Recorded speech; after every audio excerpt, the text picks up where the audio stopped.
All right, we are live. So hi, everybody. I think we can do quick introductions for people who don't know us. My name is Dan Krutka. I'm a associate professor of social studies education at the University of North Texas. I was a former high school social studies teacher in Oklahoma City. And I was also, for 12 years, a social studies student in school, although not very much in the elementary level, unfortunately. I remember very little elementary social studies, and that which I remember, I have had to unlearn some of that. Glenn, do you want to introduce yourself for anyone watching? Awesome. I'm glad you guys are here. If you're watching this live, awesome. If you're not, still awesome. I'm a curriculum consultant for an educational service agency in Hutchinson, Kansas, named ESDAC. I've been doing this for it's 20 years, Dan. If we're doing math, 20 years. And before that, I taught college, higher ed for 5 years in social science department. You're doing methods, and I was just in the classroom with kids, and I taught middle school for a long time. I also had 12 years of social studies education. But I don't know about you. I've always been a social studies nerd. From the very get-go, I remember maps and any story or any book that had a map or different people or something I was into. So I probably didn't have good social studies instruction in middle school, but I had some really good social studies teachers at different points. So that was really helpful. Yeah. And Oklahoma City, I did not know Oklahoma City. Yeah. We're in Oklahoma City. I was at Westmore High School in Oklahoma City. It's in the Moore School District. Yeah. And, we're infamous oftentimes because the tornadoes go through Moore oftentimes. Yes. And before I was at Westmore, it literally ripped the roof off of the building. It's a great school to be at. I was very fortunate, and it's hard for me sometimes to teach methods because when I do, it's hard for me to, when so many teachers face so many barriers, man, I like they left me alone. They let me teach and didn't bug me. And I was not, and so I had so much freedom. I know that's not the experience a lot of teachers have. So let's get into it. So the reason this kind of live stream exists is mainly because I want to learn more from Glenn. Glenn's runs the HistoryTech blog, which is your website. You want to say the website for everybody? You can just go to glennwiebe.org. That's the quickest way to get there. I'll put some links up there, and I think Dan's going to share some out as well. But glennwiebe.org, the GLENNWIEBE.org, or just do a Google search for HistoryTech. I've been doing it a long time, Dan. You and I have been working together for a long time. There's a lot of articles out there. Just do a Google search for HistoryTech, and you're going to find it. It'll be at the top. And it's kind of the go-to, like if you want somebody who's going to kind of give you updates to think about, the tech you can use in social studies. Glenn's got the only currently going really good blog that I know of. There may be some other people, and if you're doing it, we'd love to hear from you. But it's great for me because I like to hear how other people are using tech in the classroom and think about it. And so this is a great opportunity. And we've known each other since I was at Wichita State for 2 years, which is when I got to know Glenn when I was in Kansas. So. Okay, so we're going to talk today about a strategy. Is it a strategy? Is that the way I should frame it?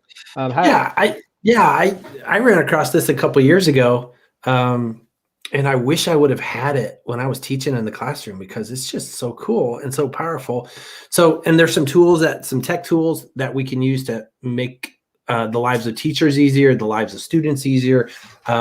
You can do it paper and pencil, old school, absolutely. But if you're going to use it, you might as well use the tech. So I got some stuff. We got some stuff today, and we'll just like you said, when we run out of time, we run out of time. So before we get to that, I told Glenn I want to play a game today, and so in 2017 I wrote a chapter for one of the ed tech books, and I wrote the social studies chapter on things to think about and technology to use. And for that, I had to write a top 10 list. Well, right now I am revising that. I'm actually hoping to finish it up. And I said, I should see what Glenn thinks. So we're going to play a game. We need some game music right now to think about. And so I'm going to go through game music. We need to work on it. I don't know how to do that yet. I should have downloaded it early. Next game we'll have one. And so I'm going to go through the top 10 technologies that I had in 2017, and we're going to get Glenn's yay or nay on those. And then at the Okay. end, he'll tell me what's really missing from the list now that we're in 2021, especially. Okay. Okay. If anything comes to mind. I got All some, right. but okay, here we go. And some of these, by the way, as technology goes, do not exist anymore. So that would be a big no. So, and we're going to find that out right at the beginning, although this has been more, I would say, modified than destroyed or eliminated. So my first one I had on the list was Google Expeditions. No! Yes, it's awesome. You should still use it. And you did this on purpose just to piss me off at the beginning. I got a bone to pick with Google.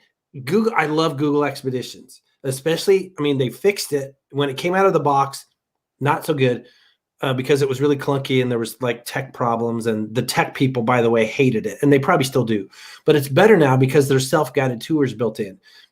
We could do a whole thing on Google Expeditions, how awesome it is. But you did this on purpose. You already know this. They're getting rid of it. Like come the end of June, they won't support it anymore. You can't get it. You can't download it. Your app won't work anymore. It was awesome. It's perfect for 3D virtual reality, taking kids to places they can't go. And in theory, they're still having it. It's going to be part of Google Arts and Culture. I get it. It's not the same because you can't use the 3D part, which made it the cool part. Here, quick story. Whenever it came out, 2017, I had this in the classroom. I had a teacher in front of his kids, 8th graders, up on the El Capitan, Yosemite National Park. And he was 1,000 feet up, or however big, I don't know how tall it is. He's a ways up there. He doesn't know it yet. So I said, look around, look around. Now look up. He looked up and he looked down, and he like freaked him out because it was so realistic. And he like tried to catch his balance, and he stumbled on the carpet, tripped and fell. And on the way down, he goes, oh, crap. Except he didn't use crap. He used the S word in front of 8th grade kids. And we all busted a gut. I'm going, any app that makes an 8th grade teacher cuss in front of his kids, that's a good app, but now it's gone. And so you pissed me off. Sorry. And I said piss on the radio. And I love it. So for anyone just joining, we're running through my old 2017 top 10 technologies. The first one made Glenn mad, although Google Expeditions, as we should point out, is not gone. It's in the Google, what's the name of the app? The Google Arts and Culture. Arts and Culture. Yeah. But I haven't figured out a way to use the actual goggles, the cardboard part. You can't get the 3D. I don't know how to do it. Maybe in the app. Maybe it'll be in the mobile app. And if you're watching this live, please leave your comments on these technologies. We'd love to hear your yay or nay on these top 10 technologies before we get into the one Glenn's going to talk about today. So we'd like to welcome anyone. Thanks, John, for joining in from Ireland. Awesome. John, what time is it in Ireland? I'm very curious. It's near midnight. It's Is gotta it? be 11 Okay. or 12. Okay, well, we appreciate it even more then. And that's something that, that's an easy social studies skill I feel like I should have learned at some point, is to be able to quickly, at least like have a good guesstimate on time zones. But I feel like 6 hours. Okay, our second technology, NatGeo Map Maker Interactive. Yeah, I literally worked with this with some elementary teachers a couple weeks ago. And back in the day, it was awesome. There's a lot of really cool stuff that you could do. There's some layers that you can turn on and off, but compared to like Google Maps, it's super clunky right now. It's useful. You can use it, but it doesn't have some of the bells and whistles that some of the other tools like Google My Maps has, or Google Earth especially. So yeah, it's okay. Maybe, are we doing like numbers 1 to 10? It's a 6-ish. Well, I think, and John's got some great commentary. He said I'm guessing he said we were just off. It's 11 o'clock there, so we were just a little bit off. We should know each other. Why do I know your name, John? Because I know people in Virginia, and I want to say that we've either met or texted or something. So put that in the chat too. I don't know. Sorry, Dan. Okay, so we got I don't know what your actual. So were you a nay on Google Expeditions out of frustration? I guess because you can't really. I mean, you can use it. You have till the end of school. So still use it. And in theory, it's part of Google Arts and Culture. But Google does this all the time. Yes, John. Haha. Yes, there you go. You met it. 2017. And so then the NatGeo Map Maker, I agree. And it's actually hard to even remember how quickly these technologies change. I can't remember. I feel like I've been using Google My Maps for years and would be more likely to use that. But 4 years ago, maybe I wasn't into it yet. It just feels like that long. I don't know. All right. The next one Go ahead. The next one I had in here, which I barely remember, is Zoom In. Do you remember that one? Yes. And it's still out there. Yes. 9. I love that. It's not been updated. They're not going to update it, but it's still really cool and it's still really powerful. It's still really useful. So Zoom In. All right. Is this the one where there's like primary source documents? You can yes. Yeah. You can still get it. You can still use it. They're not updating it because they ran out of grant money. But I literally talked to the guy who helped make it like just before Christmas. And I told him he should update. He says, not going to happen. John, yes, it is a good tool. And the fact that it really, I'm sorry, Dan, see, this is one of my favorites. It forces kids to like analyze the documents. And then at the end, all that stuff is in one place, ready to go to help kids write that essay or that claim supported with evidence. That's the part I really like. So yeah, absolutely. That's a 9 for me, and only a 9 because it's not being updated.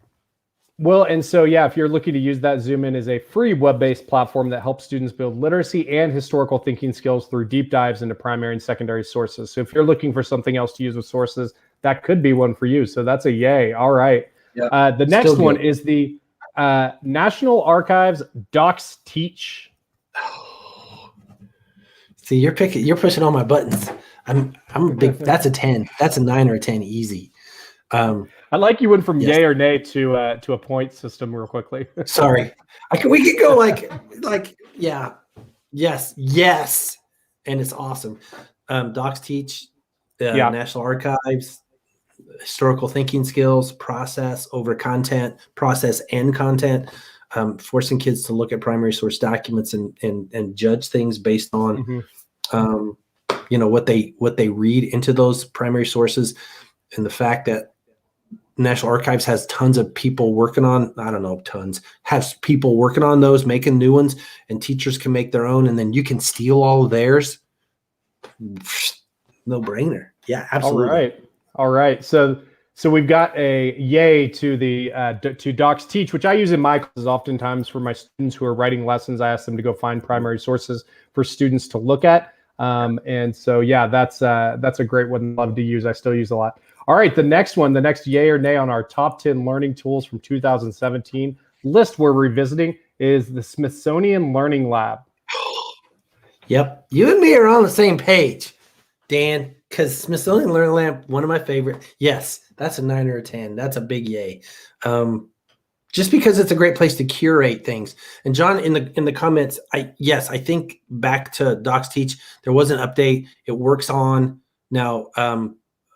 They updated so it's not Flash and everything works better on mobile devices, and they've added some extra tools. So Smithsonian Learning Lab, yes, that's another big 9 or 10. Curates primary source documents, secondary sources. You can upload your own stuff, make collections, share the collections out, integrates with Google Classroom. And they're adding more and more. When I talked, I can't remember his name, the guy from Smithsonian who's in charge of that. He said, we're digitizing and uploading to that website a new primary source every 7 seconds. Wow. So, that's on average, right? From their, 16, 17, 18 different museums, but they really are working very hard to get more and more content up there. And you can put your own content on it. Yeah, absolutely. 9 or 10.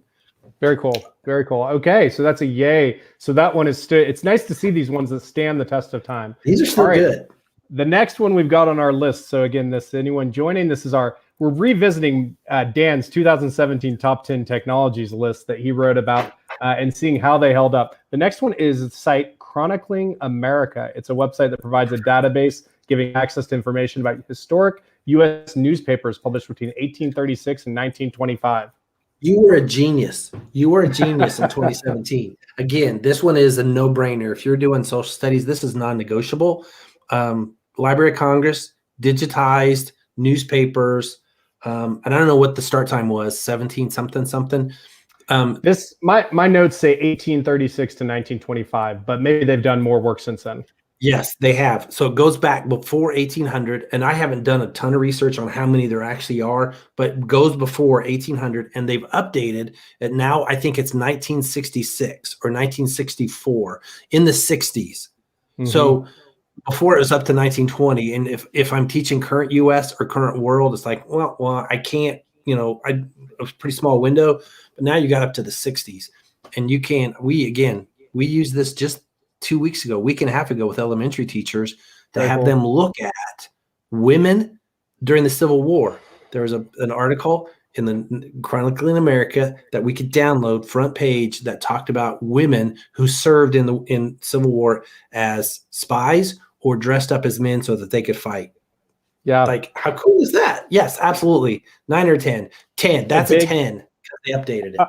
A big part of Harriet Tubman's legacy that a lot of people don't know about is her service as a spy during the Civil War, which of course she had those skills. I'll say one of the coolest assignments I did this in college, but this is a great assignment. So you're a teacher, you're stressed out, you're like, I don't have a great lesson plan for this week. One of the best, sometimes we overthink things, we overplan things. Sometimes it's simple. In college, I had an assignment where we had to go look at an old newspaper and like track it during a certain time. We actually got to like set our own boundaries, and we could track an issue. We could just track a specific time period. And we just went and read that paper to see what we could learn about the time and the views. And I ended up looking at the Oklahoma City Black Dispatch, which was one of the largest Black newspapers at the time. And if you don't know, it's a very, there was a number of Black newspapers in the United States. And Roscoe Dunjee is an often forgotten figure, if you don't know, he was in Oklahoma City and really had this great paper and fought segregation in the city. And anyway, it was fascinating. I looked at World War II from his newspaper's perspective, and just the focus of issues is different, right? Like it looked at it through a Black perspective. So it was the Double V campaign, as opposed to just focusing on the war. It was focusing on the war and racial justice. And so really, really cool activities. So Chronicling America is a great website that can help you get there. Yeah. All right. The next one we've got, and I'll read these descriptions. I should do that to introduce each one of them. The next one I've got on my list is Sutori. And this is formerly History, which is HSTRY, no vowels in there. And it was a website that allows students to create multimedia timeline stories and even could embed quiz questions. And so basically what I needed is I knew I needed some kind of timeline tool. Yeah. And I think I settled on Sutori. Yay or nay, Glenn? In 2017, absolutely yay. It was huge. I loved it. Very interactive, multimedia rich. You could share them out. And then they got bought out by whoever owns whatever Sutori is. I don't know who is that from where, but then you lost access. So you had to pay money. I get it. I understand people have to make a living and technology isn't always free. But I don't remember what it is. I don't know what it is now, but it seemed really expensive at the time. And a lot of the stuff I try to do, Dan, I'm sure you do too. If a teacher has to pay for it, not going to happen. So it's a really good tool. Yeah. At least it was. And now it's like, if I'm going to do it, like it's a 5 because it's not free. So what's your go-to for doing digital timelines? And I really love the ones where you can embed pictures and videos and things like that. And then what do you use? See, you didn't prep me for this, and right now mine's going blank. I don't have a timeline right now that comes to mind. Right? I mean, I really don't. I don't know if there's a good one out there. And I'd have to go back because I haven't done digital timelines recently. I mean, I remember old sites like Time Toast that are probably, I don't know if anyone uses stuff like that anymore that are gone. But I've seen people, a lot of things can be also co-opted for it, right? Like I've seen a lot of people who use even Padlet for timelines because it actually sets up, it allows you to embed videos, text, and pictures, any of those. So that may be a Google good, Jamboard could work, Google Slides, absolutely. Yeah. So maybe we'll come back to that. Maybe that's something for a future episode is to talk about digital timelines. We'll find it. I know there's one out there. Okay, the next one I had for my 2017 technologies top 10 list was Countable. And this is a website and app that allowed citizens to read succinct summaries of legislation, directly contact their lawmakers, and follow up on how their elected officials voted on bills. It sounds awesome. I've never heard of it. Is it still out there? Because we need it.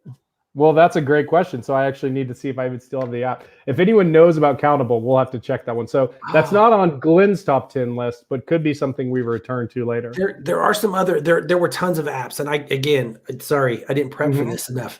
I know that there are apps out there, legislation following, legislator contacting, lists out there, or apps out there. Most of those are all mobile. But yeah, those are the kinds of apps we need to put in the hands of teachers and kids and voters in general. Absolutely. Yeah, I'm looking to see if it's still there. I'll check on that one. I'll check on Countable. But the point I think is a good one, which is how do you follow specific legislation and find ways to contact legislators in a way that makes sense. So, okay. All right. The next one, we only have 2 more left on the 2017 top technologies. And I went with a website here. I went with allsides.com. It's a website that aims to expose bias and provide multiple angles on the same story. I don't love the framing expose bias. I think it's better to teach students that there's bias in everything, but that journalists have processes for being, actually a good phrase to use is fair and balanced, even though it's tied with a news network.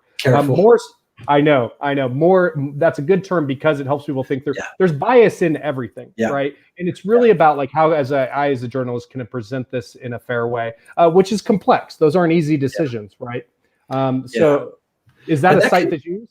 Yes, absolutely. That would be up there 8 or 9. There are some that could be. Let's write some of these ideas down that we're having, during this conversation, because that would be a great topic in terms of like just media literacy and tools and apps and Chrome browser extensions that measure like bias at websites that you go to. And All Sides is a good one. And they've done a better job. They've added more things about the media literacy. But yes, All Sides, the idea that we really need to work with our kids to have more conversations. If I'm a Democrat, I need to talk to Republicans. If I'm a Republican, I need to talk to Democrats, and not just immediately like ignore everything that's been said. And websites like All Sides give you as a teacher that ability to sort of like, let's meet somewhere in a neutral site where we can have conversation about topics, and All Sides is those places. So. And I'll add a couple of comments. One is that actually just exploring media narratives can be a really powerful activity for helping students think about those things. The other advice I give to my pre-service teachers also is we don't always have to use the left-right divide as our entry point, right? When I do a lot of issues, I try to focus on groups that are often marginalized, and that actually sometimes, for example, looking at the, for example, the build a wall debate from just the perspective of refugees, right? Instead of looking at the left and right, you look from the perspective of refugees. Oftentimes it's very different. It's not even the same questions or topic. And so that's another strategy I use, but this can be a good way to really think about political narratives, which I think is really important for students. We do have a question. This goes back to the Chronicling America website, right? So what product would you have students do for the newspaper assignment? In my class, it actually was a report. Like they came back, it could be a presentation, right? Where it's like, what did you learn about? And I think having some questions for students to focus on, like, what were the key stories of the time period? What themes? Can you find any themes across the stories? Like, did you see similar things? Was the same topic being brought up over and over? Did you notice any things that are really different than today? And so for me, it could be an actual like written report, or it could be a presentation where students just identify things that they found. And it could be things they find interesting too. What would you do with the newspaper assignment? Yeah, and Faye, that's a great question.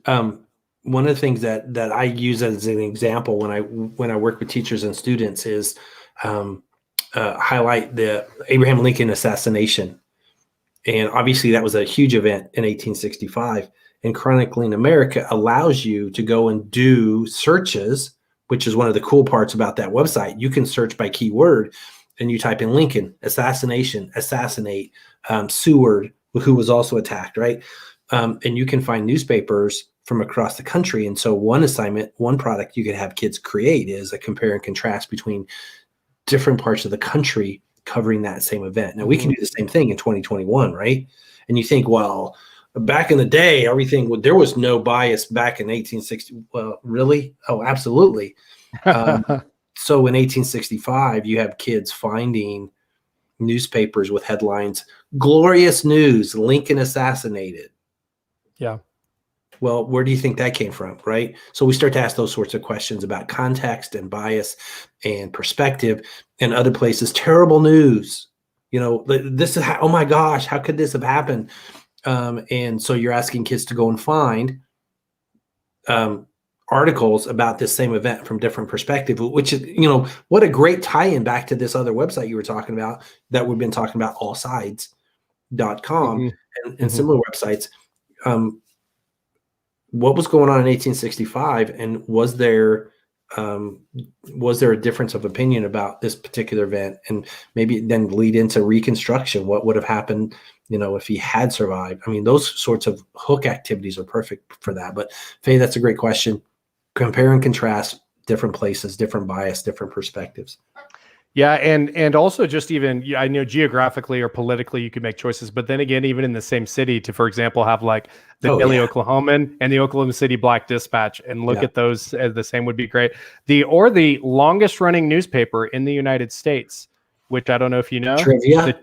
The Cherokee Phoenix is the longest running, which was developed in Oklahoma, and particularly in Muskogee.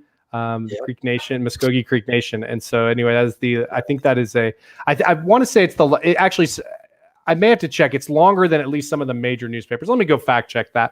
But I saw a great tweet from Graham Brewer, who's an indigenous reporter out of Oklahoma, the other day. I'll go double check that. But it is a long-standing paper. I think it started being published in 1836.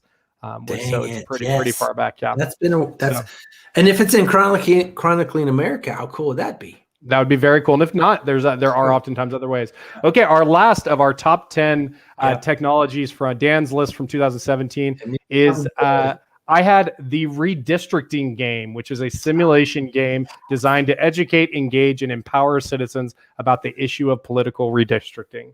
Is it still? Can you still get it? Let's because check. Seriously, 2020 census. There's going to be, we've had Supreme Court decisions about gerrymandering in, I think, South Carolina, Virginia. I think Minnesota had one. That is if you're teaching government or civics and it's still available, absolutely. Yes. You have to, as the creator of these electoral, these areas, these districts, you have to follow all the different rules. It won't it's a perfect lead into some of the stuff that's going on right now across the country in a lot of different states in terms of voter access, voter restriction, gerrymandering, the changing of district lines. That's a perfect game. And if it's still available, that's up there. It is still available. I'm on the site. It looks the same as it's looked, so I don't think it's changed much since 2017. But if you want to go see it, it is redistrictinggame.org is the website. Yeah. And so you're able to look at it there. And there I can actually show you. Oh, it's not letting me share my screen. I don't know why. But you can find it redistrictinggame.org. So it John, is. It's and you John, can probably go ahead.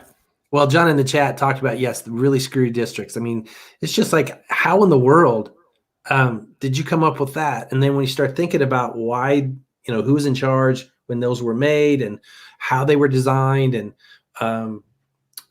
like here in Kansas, is it a nonpartisan committee that's making the districts?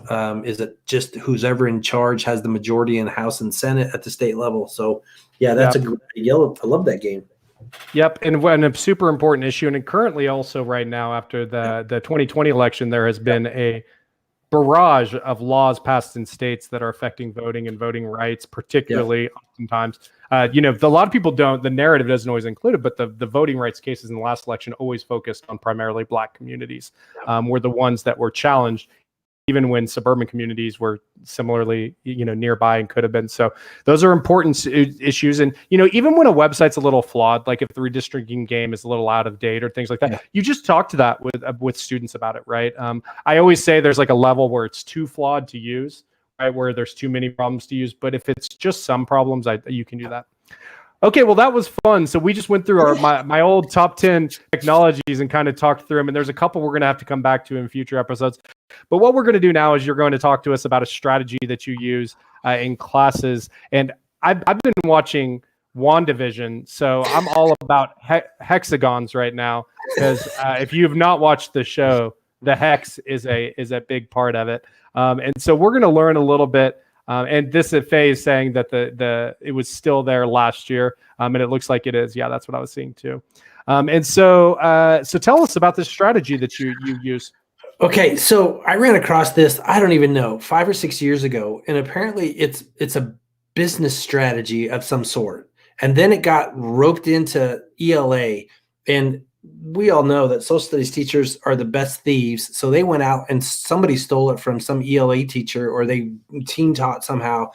And we started seeing this. I started seeing this teachers, and I really seriously have no idea who I first ran across using this, but there is a guy, and I'm going to show you some of his stuff. There's a guy named Russell Tarr, Tarr, at a website called classtools.net that I'm going to highlight in a couple minutes. And he's really probably the one that, I like, oh, okay, now I can connect hexagonal thinking.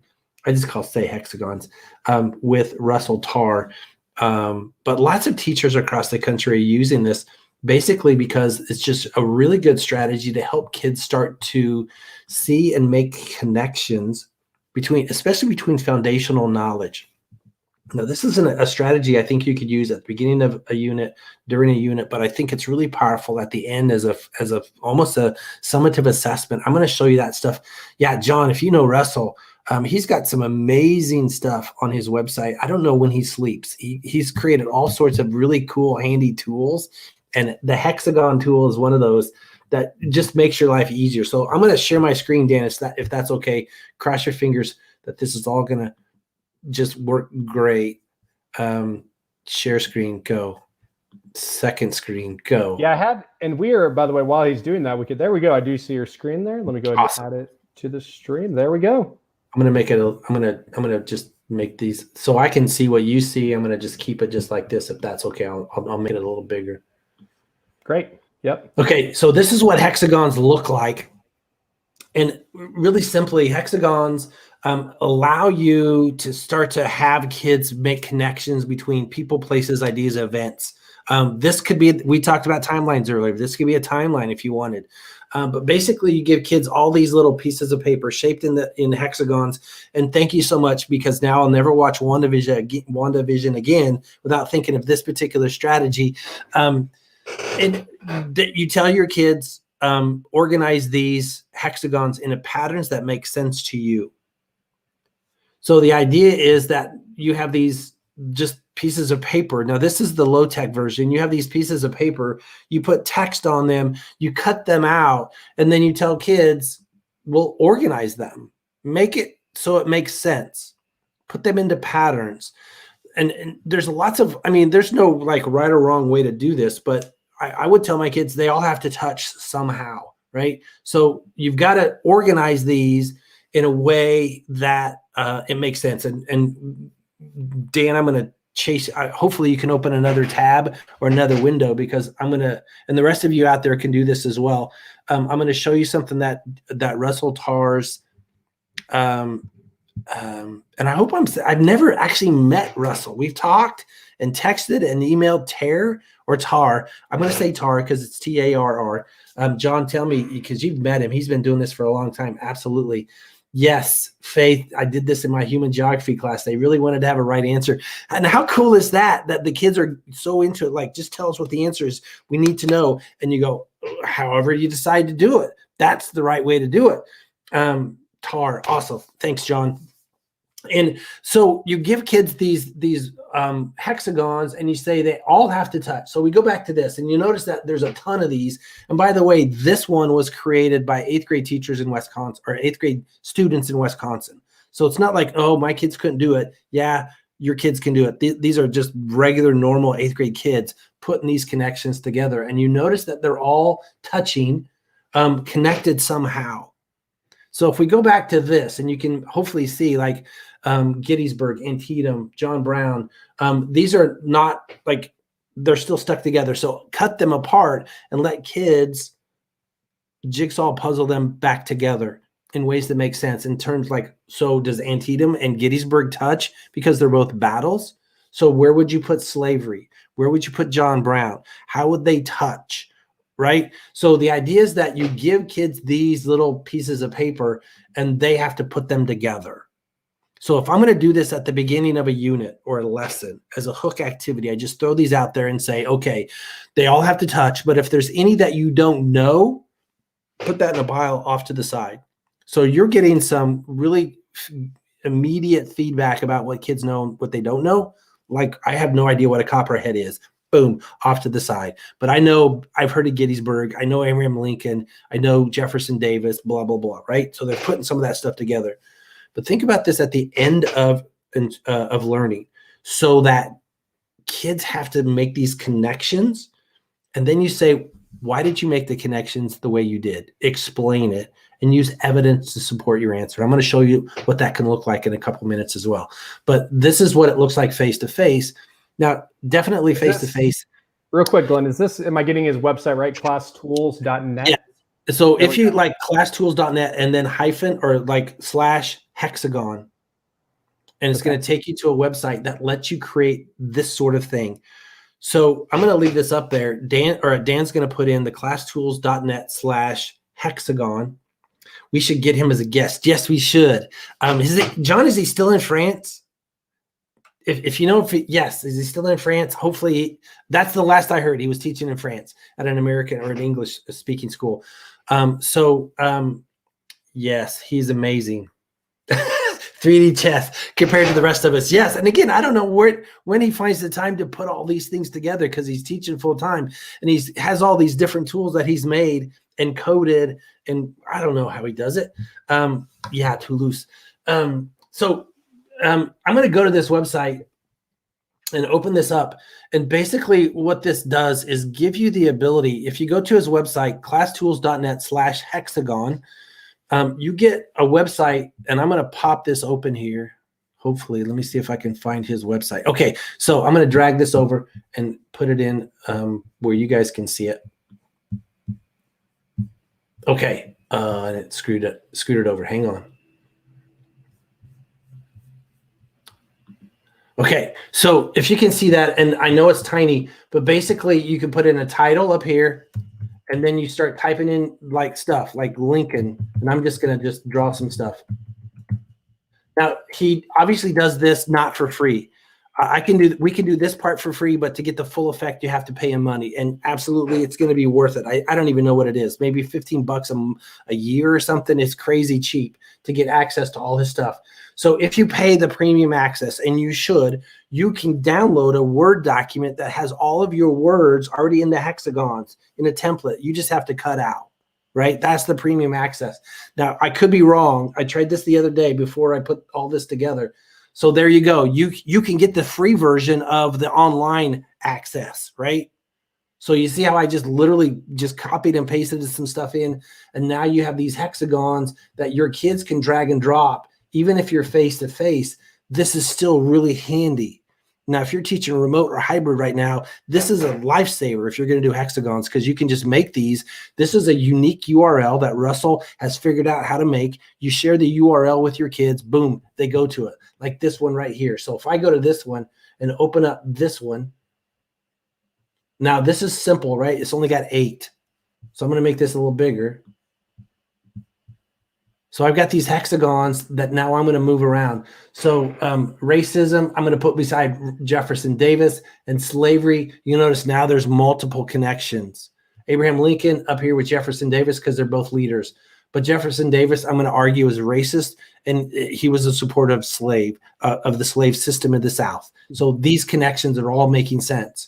So now if I have cotton, wow, I'm going to put that down. It touches slavery. England, they love cotton, so they're connected there. Gettysburg Address, and Copperheads. Abraham Lincoln, because they didn't like him, right? I like one thing I like is you start to see the connections. For example, there's a book called Complicity, right, that talks about slavery, for example, and you often get a simple north-south narrative. The South is responsible for slavery, the North isn't, right? But once you start to use hexagons like this, you can start helping students see, like, where's the cotton going, right? Yeah. Who's purchasing the cotton? Yeah. Who else is depending on Southern enslaved labor? And when you start to do that, you start to see there's a lot more people that were complicitous, and these narratives are not as simple as we oftentimes want them to be. So, right, this is only 8. Now, if I gave everybody who's listening and you and me did this separately, I would guarantee that there is not going to be any arrangement that's the same. So part of this is you have kids rotate in a face-to-face. They rotate from one group's hexagons to another. They have to explain why they put the hexagons the way they did. In this situation, I would have kids take a screenshot, put the screenshot into a Google document, and then write out their explanation. You can have kids like share their screenshots with one another, argue about which is the correct one. And keep in mind, this is only 8. The more connections that you have, the more complex those connections and explanations have to be. So Faye was talking about her AP Human Geography.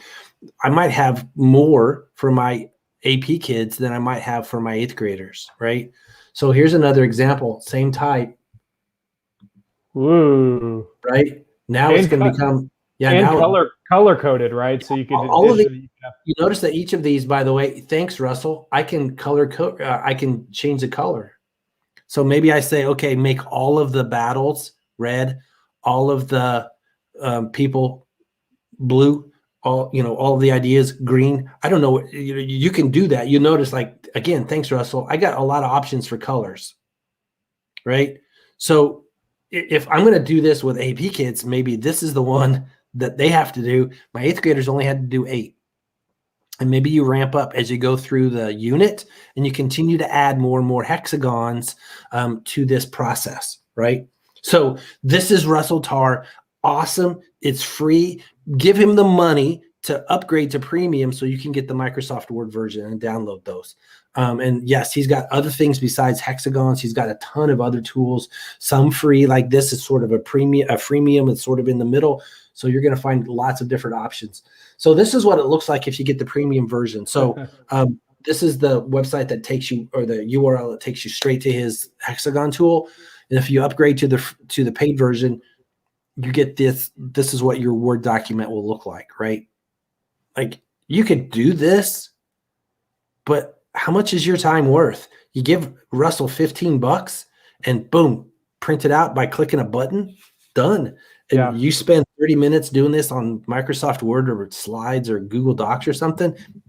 No, this is where you spend your money, I think. All right. Here's another option, not to, like, I don't want to undercut Russell. Russell lets you, like, put in a ton all at once, copy and paste, boom, done. This is like the poor man's version. Go to this website called, and it's Pam Hook. And this is the website. I don't know if you can see that, Dan. Even if you just go to pamhook.com, you're going to find it. But you can put in 10 at a time, and you can only copy and paste 1 at a time. And you can print out a document from this particular website to make your hexagons as well. So it works here as well. I like Russell. I want to give him some love.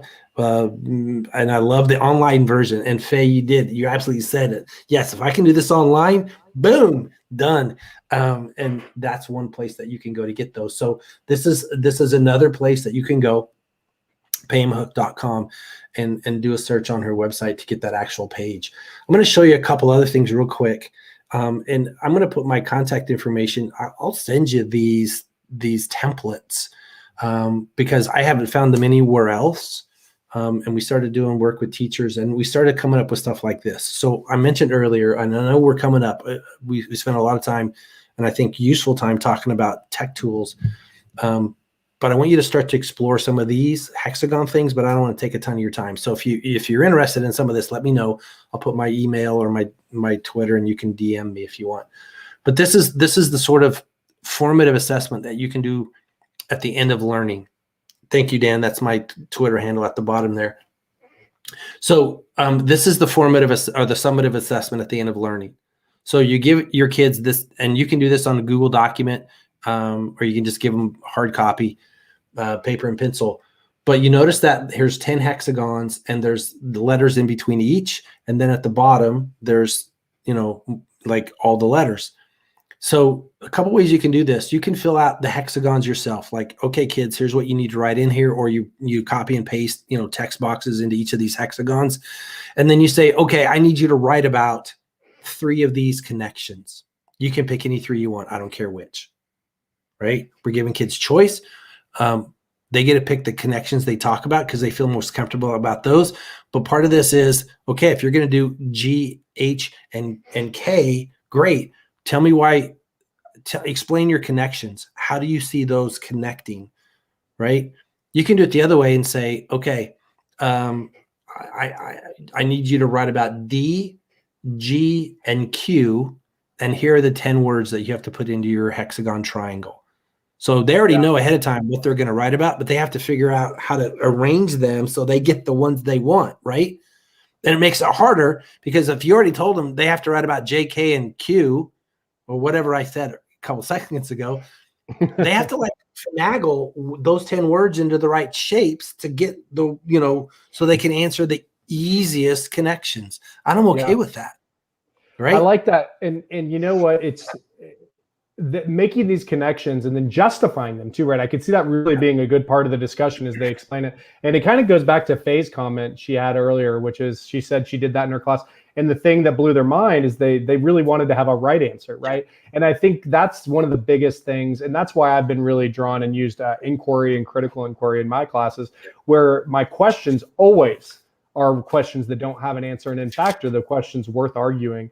And this could be another way of getting at that content, right? So I could see an inquiry question where whatever it is, right? Like was the civil rights movement successful, right? Is an inquiry question I've heard people throw out there. But then you give them these topics and have them construct arguments using these hexagons to make connections about like, okay, so in what ways do you see success? Or, there's all kinds of ways that this could be adapted. So I really like it. Yeah.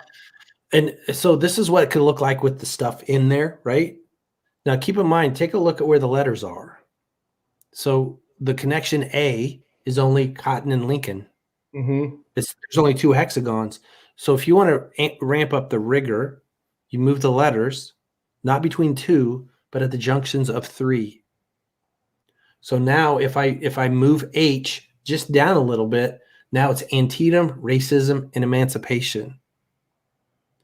And now the connection becomes more difficult because they have to justify the connection between 3 things. And it also speaks to the work historians do, right? Which historians eventually have to make decisions based on what evidence they find in the past, but they always have to find narratives to bring things together, right? There's not a right or wrong answer. When a historian writes their books, there's not a right or wrong answer. In the end, they have to figure out what's the story I'm telling. Am I going to talk about Lincoln's connection to Cotton, or am I going to focus on Lincoln's around Antietam, or am I going to focus on Lincoln's relationship with slavery? And by the way, those are all books, right? There are books on all of those topics. Okay, so now my mind is blown because right there, I'm smarter now because you started talking about narratives. I had never thought about this, but how cool would it be? All right, so you move that H down. Now there's 3 they have to make connections on. Don't make a claim using evidence. Tell me a story. Yeah. Create a narrative about that group of things. Mm-hmm. And it's a fiction story that's based on history. Now, all of a sudden, I'm not asking kids to make claims using evidence and to write a history book. I'm asking them to tell me a story that's historical fiction. Right. Oh, see, now I got to explore that one a little bit more. Okay, and the other thing, real quick, Dan, I'm sorry to interrupt, but I love this stuff. We always get teachers go, well, yeah, inquiry's okay, problem-based learning, making a claim, that's all good, but what about foundational knowledge? What about content knowledge? Well, boom, it's right here. Yeah. Oh, and I mean, to me, I don't see any, when my students do inquiry, they have to build content knowledge to be able to answer the question, right, we're asking.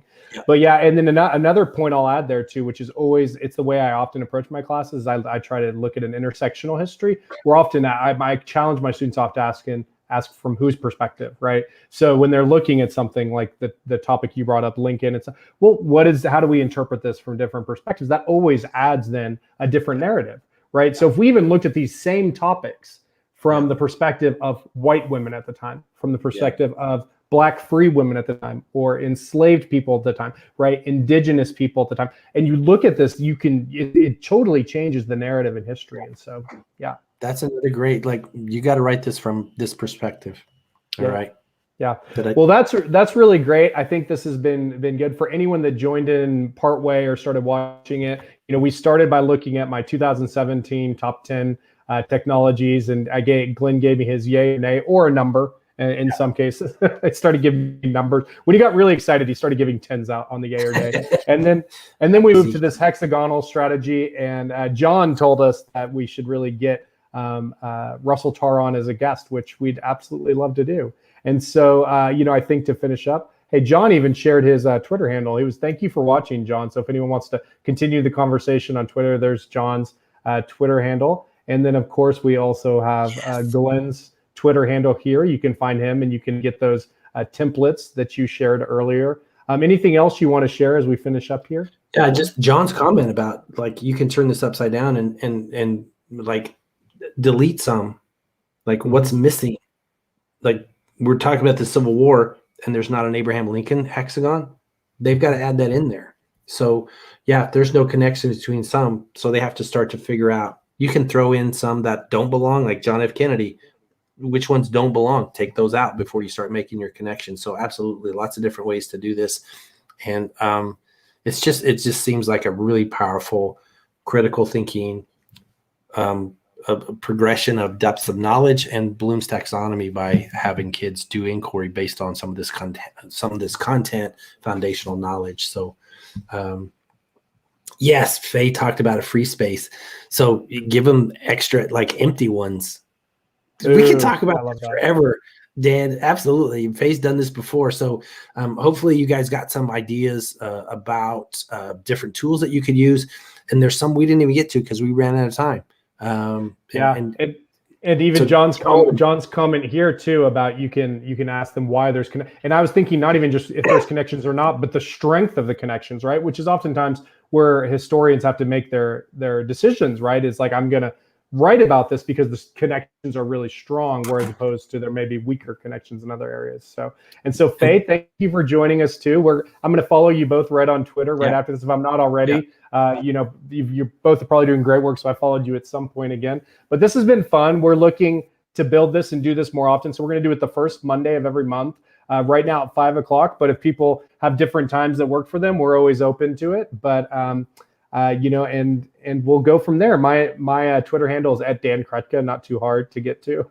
When your last name's Krutka, you get to pick your your Twitter handle. So John Smith, you get stuck with what you get stuck with. You get your John Smith 1981B or something like that. That's right. Yeah.